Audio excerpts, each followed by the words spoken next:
The Phillies lose 5-0 to the Colorado Rockies, the first game of this homestand. Welcome to Phillies Postgame Live. Ashlyn, Ricky, and Ben here with you to break it all down. And there's not much to break down in this game, especially offensively, guys. The Phillies, they just couldn't get it going, and this is now the third time they've been shut out in 6 games. They had some opportunities in this game. They were 1 for 7 with runners in scoring position. We've seen this before. This is an ugly loss. This is a bad team, this Colorado team, and the Phillies did not come ready to play. Feltner, I didn't think had really anything. I mean, he had himself into some trouble early on the ball game. Phillies didn't get a big hit in a big situation. They end up getting shut out. We've seen this play before. I'm tired of the play already. This is 3 times this year. 3 times in what, the last 6? The last 6 games they've been shut out. Is something that's got to end immediately. You have to be able to beat up on some teams, because I look at it this way. If this is the Atlanta Braves coming in, the Phillies are in big trouble. Yeah, and you're here now with Phillies Postgame Live, presented by Colorado Insurance. And Ben, what's the answer here? How do you get clicking offensively and quickly? It looked to me like they just took this game for advantage. And, you know, you're looking at a Rockies team that struck out 15 times, and yet you lost 5-0. They only were able to get 6 hits on the evening and really not staying behind. It was just more of an approach thing. It's almost like this guy has an ERA that's almost 9. We'll just kind of go through the motions, go up there and get our runs and call it a night. That's not what you can do at the big league level, because these guys are big leaguers and anything can happen on a given night. And the Rockies went out and just stuck it to them tonight. Feltner was very good, and then the Phillies hitters did not make adjustments. That's the biggest issue that I had. Yes, didn't take advantage of a very big opportunity here in Philadelphia. It's now time for the crossover, where we send it back to the ballpark for Ruben Amaro Jr. And what do you make of this game, Ruben? The Rockies coming in here an 8-game losing streak, and they certainly didn't look like it tonight.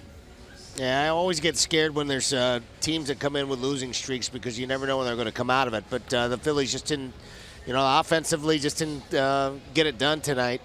You got to give a little credit to Feltner. He did throw the ball pretty well, but they just didn't have great at-bats. And they had been doing that pretty well for the last, maybe 7 games or so. But the fact that they couldn't get anything done with runners in scoring position, that's been a little bit of a trend that hopefully they can stop that trend soon. Yeah, it's been an up and down trend. Matt Strahm, he was outstanding in this one. I got to tell you, I think I let him try to get through that 6th inning. Your thoughts on Strahm? Yeah, you don't want to stretch him out too much. He hasn't been starting a lot. I mean, he obviously been a long time since he's been starting, and now he's doing it, really out of necessity. But I love the way this guy pitches, man. He goes right after people. Unfortunately, he left 1 pitch out over the plate in the early part of the game, and C.J. Cron took advantage of it and hit it out of the ballpark. But really settled in well.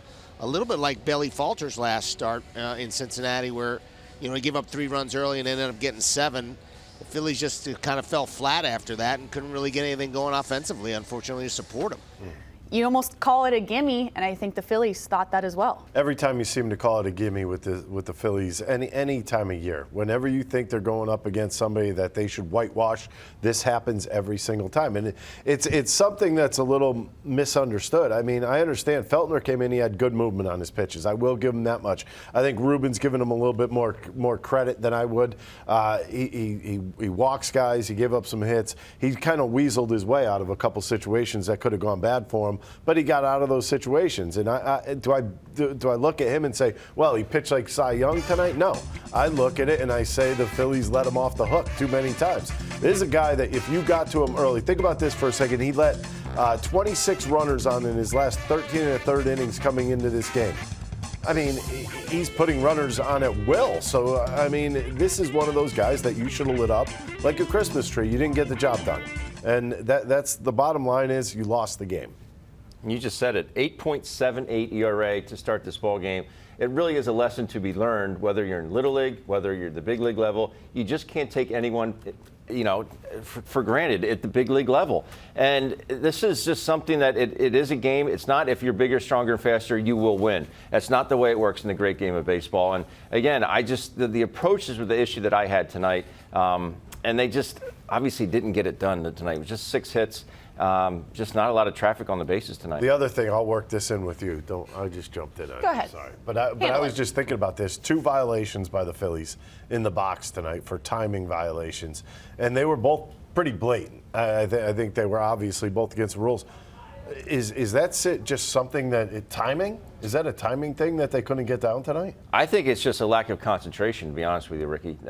You know there is a pitch timer, and you have to be in the box with 8 seconds looking at the pitcher, and that's just not the way it was tonight for a couple guys. Profar got nailed. You don't believe in that one? No, there were a lot of stuff going on tonight. I don't know. It was a lot of weird drama. night. Brian Knight behind home plate was. It was like he was out to get people. He was out to get Profar because we saw the replay, and it was on 8 seconds, and he was in the box looking at the pitcher. Yeah, at 8 I think seconds. that was personal. Well, every once in a while, you get that. You got to get that. Why do you think the offense has been so boom or bust? It seems like it's no in between. Well, they've been grinding. It's been quite a long stretch. You got to give their guys some credit tonight. I mean, he threw the ball well, sinker, slider, threw strikes. It's probably his best game of the year right there.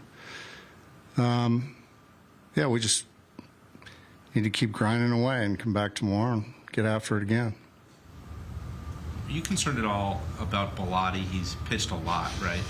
Yes, and I thought, he's had 4 days off going into today. And I thought, well, it was probably the right spot for him. His fastball is good.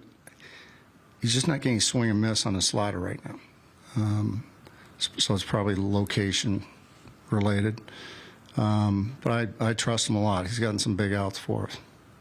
Is Strong pitching well enough that you kind of are starting to think about whether he stays in the rotation? Well, we'll see what happens. I mean, we're ways away from getting Ranger back. But he is pitching extremely well. Tonight he was outstanding. I mean, secondary pitches, fastball had life. He's throwing strikes, getting ahead of hitters later on in his outing anyway.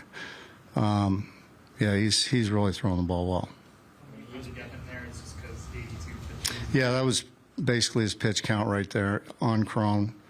Bellotti and Crone was a good matchup. Crone had hit a home run off him earlier in the game. But basically it was because of his pitch count. Is there a ceiling of how high you'll build him up? We'll see how he feels after he comes out of this. If we think that he's going to go another 15, 20 pitches. But, geez, he looks strong, even at the end tonight. When he's pitching that well and he still looks strong at the end, how tough is it to know he's got that? You got that number in his head, in your head, and you just have to go get him. You just have to go get him because the player's health is the most important thing to me. And it was really the right spot for Bell. And really, he fooled Crone on the slider, and he just kind of barreled it up. Then the ground ball base hit through the hole, and then he kind of lost the plate there from that. But It looked like Cave had that guy thrown out the plate in the sixth inning, reversal there. Did that feel like a momentum shifter at that point in the game? Yeah, because at that point we went down 3, right? So 2 and 3 is a little bit different, but I still had confidence in our guys coming back and swinging the bats. It's just, their relievers did a good job.